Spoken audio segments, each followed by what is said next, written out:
दिखाते हैं उनकी सराहना करना।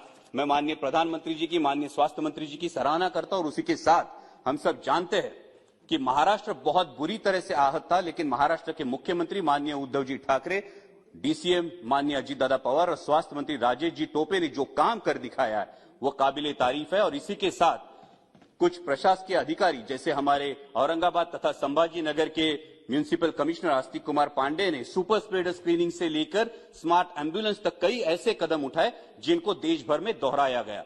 हमारे मुंबई के कमिश्नर इकबाल सिंह चहल ने मुंबई की पॉपुलेशन डेंसिटी और केस लोड को मद्देनजर रखते हुए भी अध्यक्ष महोदया ऑक्सीजन की बिल्कुल किल्लत महसूस नहीं होने दी और एक सक्षम पब्लिक हेल्थ सिस्टम क्या होता है इसका उदाहरण पेश किया।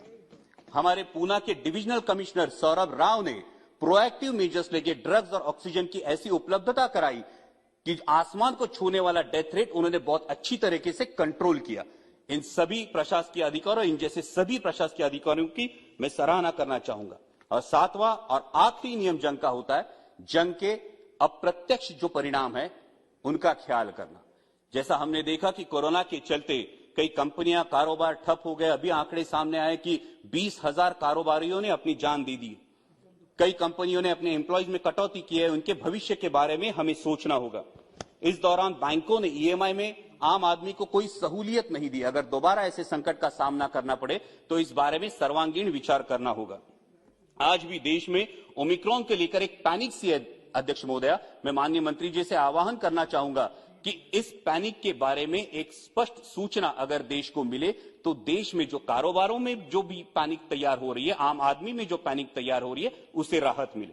और एक गौरव की बात मैं बताना चाहूंगा कि हमारी फ्लोर लीडर सुप्रिया जी सूले की अगुवाई में महाराष्ट्र में जिन बच्चों के माता पिता कोरोना में गुजर गए, उन अनाथ बच्चों के लिए राष्ट्रवादी कांग्रेस पार्टी की तरफ से राष्ट्रवादी जिवलक करके अभियान चलाया जा रहा है। मैं केंद्र सरकार से दरख्वास्त करूंगा कि इस अभियान को अनाथ बच्चों के लिए देश स्तर पर अवलंब करें। और अंत में अध्यक्ष महोदय इतना ही कहूंगा, जंग के एक पड़ाव पर क्षति पहुंची तो क्या हुआ, जंग के एक पड़ाव पर क्षति पहुंची तो क्या हुआ, हम बचेंगे और भी लड़ेंगे, लेकिन कदम मिलाकर चलना होगा।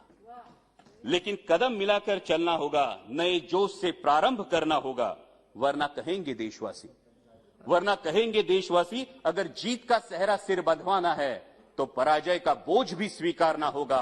अगर वैक्सीनेशन सर्टिफिकेट पे फोटो छपवानी है तो डेथ सर्टिफिकेट का भी जिम्मा लेना होगा। धन्यवाद अध्यक्ष महोदय।